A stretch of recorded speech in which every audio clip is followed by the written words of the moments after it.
What's going on, everyone? I am just a typical, average American here today to react and learn about products that we use here in the United States that are banned in the UK. So, apparently, here in the US, we're just okay with having all these dangerous and oftentimes deadly things that you can just buy at the store. Or just as bad, a lot of us don't even know about all these dangerous things. So today, I really want to take a look at this list of things that are sold here in the United States that are completely banned in the UK. So let's take a look at these, starting with chlorinated chicken. We have chlorinated chicken? Since when? See, this is such a good example of if on the packaging or at the store, if it said, outright that it was chlorinated chicken, I don't think a lot of people would actually be so excited to buy it. Chicken washed in chlorine or other antimicrobial rinses to kill bacteria, common in the United States poultry production. So this is a part of me gets it. It's to clean the chicken of bacteria and germs, and it rinses it, but it sounds like there are other ways to do that, and are we the only country using chlorine? Chlorine? That's the stuff you clean like public pool water with, right? Why it's banned in the UK. The EU and the UK, now the UK, bans chlorine washed poultry. So not even just the UK, but it sounds like a lot of countries in Europe ban this practice of chlorine washed poultry due to animal welfare and hygiene. Wait, are we rinsing the chickens in chlorine while they are alive? This raises all sorts of ethical concerns, let alone the chemical, toxification going on, preferring prevention over chemical decontamination. So I'm honestly confused. Are we actually saying this is while the chickens are alive? They are clean, they are washed in chlorine baths? That's disturbing on a whole different level. And it says in the UK and most of Europe, you just use other methods to prevent germs and bacteria. You keep things sanitary and clean instead of rinsing the animals in chlorine water. Oh my God. This is the kind of stuff you just never really hear about. And for very purposefully, I'm sure the US food industry doesn't want people to know about this. Hormone treated beef. I'm not surprised about this. I'm not surprised at all. And it's for beef from cattle that's treated with growth hormones to increase yield. So at the end of the day, some of this stuff is just so that companies in the US can make more money. They can inject hormones into the cows to make them bigger, right?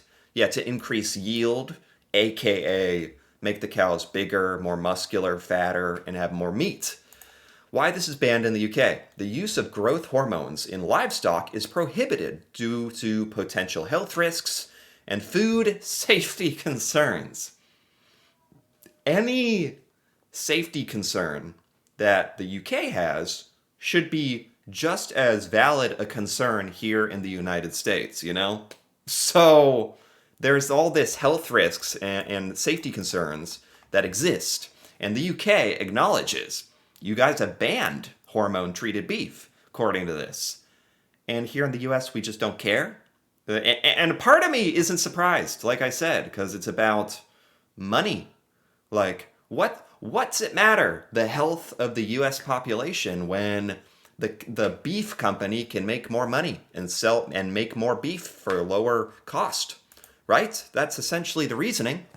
I mean, if more Americans bothered to care about this kind of stuff, you can pretty plainly see that in the United States, like companies value money more than our lives and health, literally.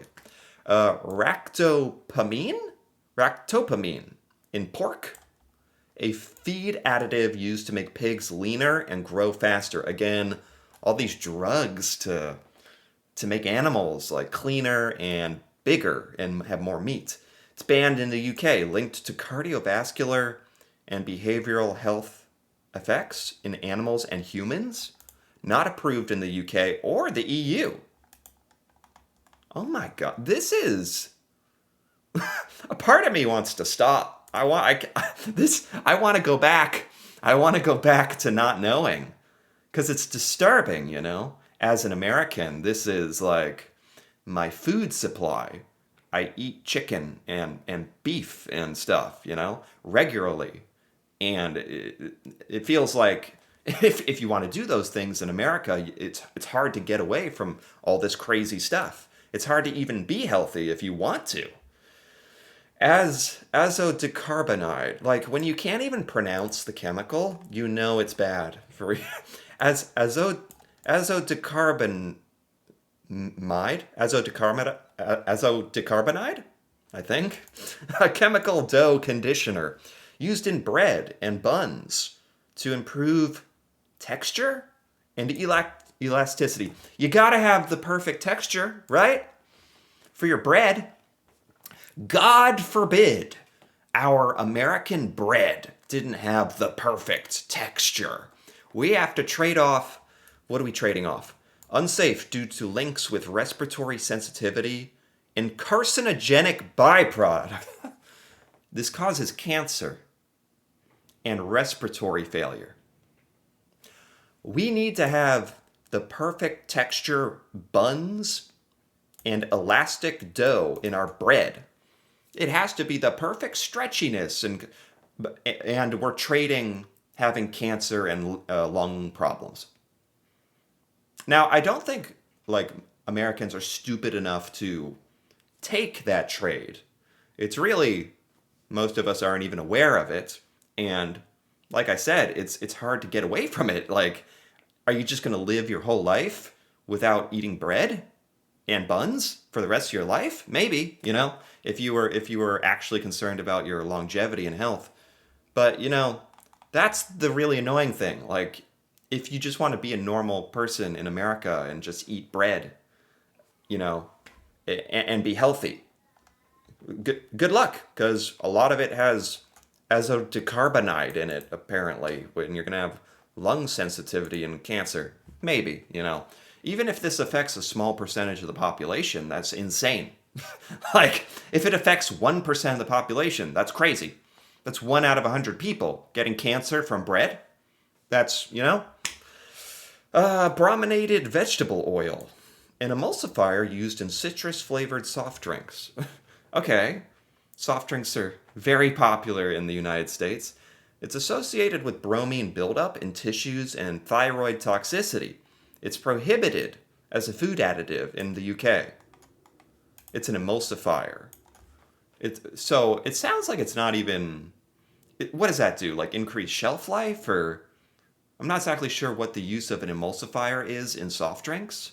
But I don't know. At the end of the day, it really sounds like most of this stuff in our US food supply is totally optional. They don't have to do this. That's what I'm getting here. It's to increase the shelf life. It's to get a bigger yield. It's to make animals grow bigger, unnaturally. It's for money. Titanium dioxide? There's titanium? Like the metal? A white pigment used to brighten candles? Chewing gum and sauces? What? This is used in candle making, and it's in our chewing gum? And sauce. What sauce, exactly? Following EU risk assessment, the UK prohibits titanium dioxide due to concerns over potential DNA damage. DNA damage? DNA damage? We're turning into mutants. Chewing gum because it's got candle making products in it. Titanium dioxide. If it damages your DNA, that's literally the definition of like cancer, right? I think. A mutation in like your cells and DNA, I think. Yeah, at any rate, it's horrible. What?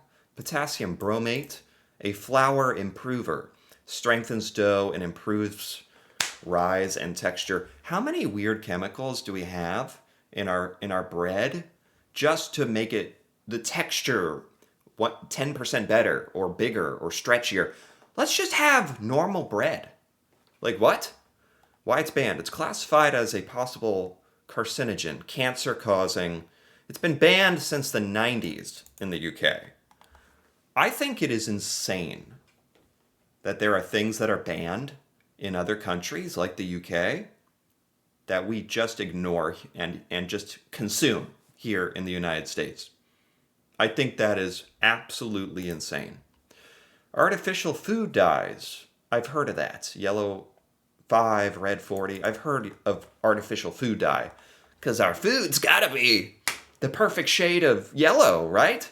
Synthetic dyes, widely used in the US in snacks, cereals, drinks. It's to make the colors appealing so that we can poison the children, right?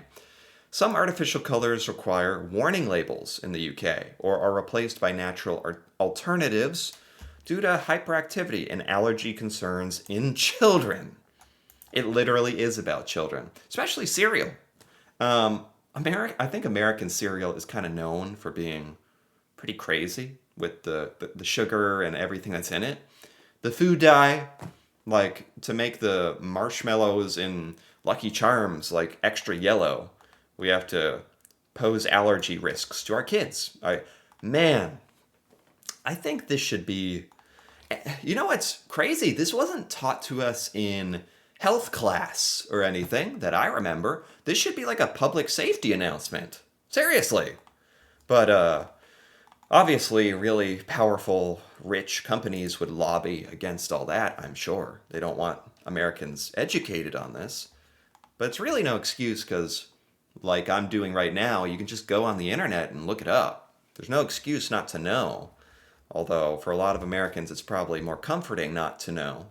Olestra, a non-absorbed fat substitute to make low-fat chips. It's ironic the low-fat chips are poisoning us. Not approved in the UK due to gastrointestinal side effects. Inhibition of vitamin absorption. Eating our low-fat chips is making you, like, not absorb vitamins that you take, which could lead to a whole host of other issues, I'm sure. Gastrointestinal side effects as well. I mean, these aren't minor, like, minor side effects, you know? This is pretty serious stuff just to make our food more colorful. And RBST and RBGH, milk. The milk? Milk produced by recombinant bovine growth hormone to increase yield. What the hell are we like injecting our cows with? For beef? And now to make like you're putting hormones into cows to make them produce more milk. And you think that's not going to do anything? Banned due to animal welfare concerns, of course, and unresolved health safety questions. Of course there's health concerns. Injecting all these weird hormones into the milk, which is going to go into us. You don't have to be like a rocket scientist to know that. Flamin' hot Cheetos? Are Flaming Hot Cheetos banned in the UK?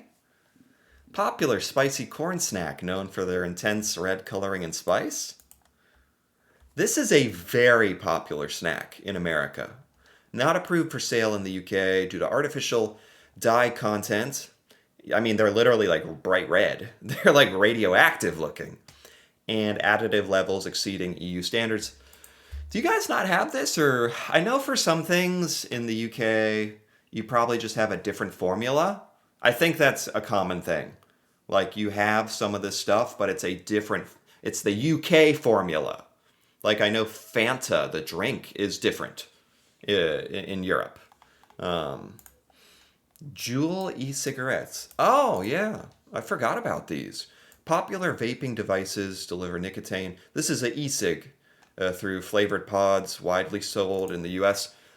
They were under a lot of trouble because they were selling flavored e-cigarettes that were really attractive flavors to children. They were arguing like bubblegum flavored e-cig.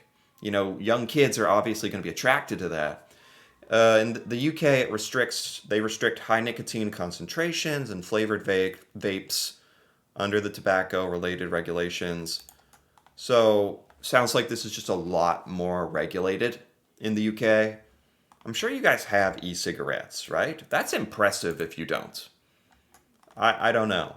Maybe you just don't have the Juul, because they're like particularly egregious. Chlorine washed lettuce. Chlorine washed lettuce? Why do we gotta bathe everything in chlorine? I swear if that was on the label of the food, like a lot of Americans would think twice. Like, prepackaged lettuce washed with chlorine, it kills bacteria. But the UK discourages chlorine washing of produce, preferring preventative farming hygiene methods. Just like methods of cleaning that are more expensive, I imagine, but healthier. Genetically modified salmon. What isn't genetically modified in America at this point? Engineered to grow faster, of course.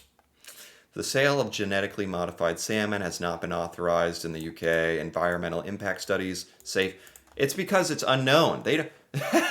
Imagine that. Like, if you don't know for sure that it's safe, you shouldn't eat it. Like, I'm sure in America they'd argue, oh, there's no study that proves that this causes disease in humans. Yeah, because the research hasn't been done yet. This is pending in the UK because the research isn't done yet.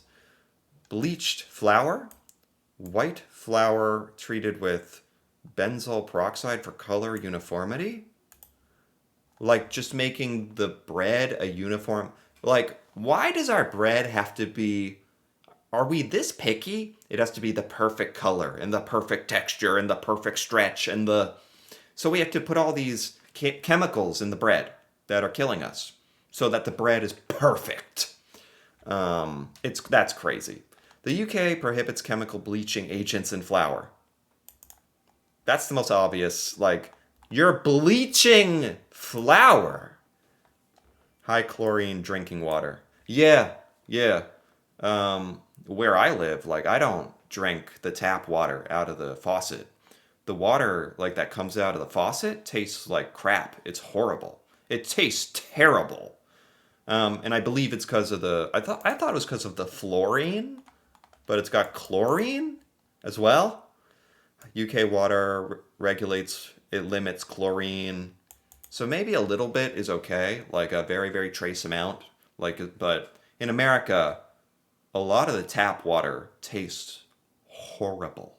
It's safe. They say it's safe to drink, but it doesn't even taste like water. Okay.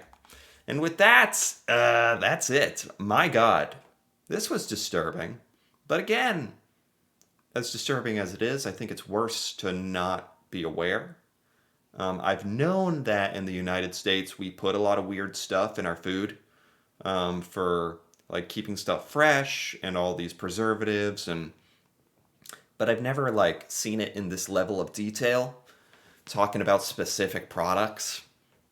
And it's definitely going to make me think twice before I chow down on a big loaf of bread. But I did enjoy learning about this. So anyway, if you enjoyed this as well, feel free to give this video a like or leave a comment with your thoughts on any of these things that are legal and sold in America but banned in the UK.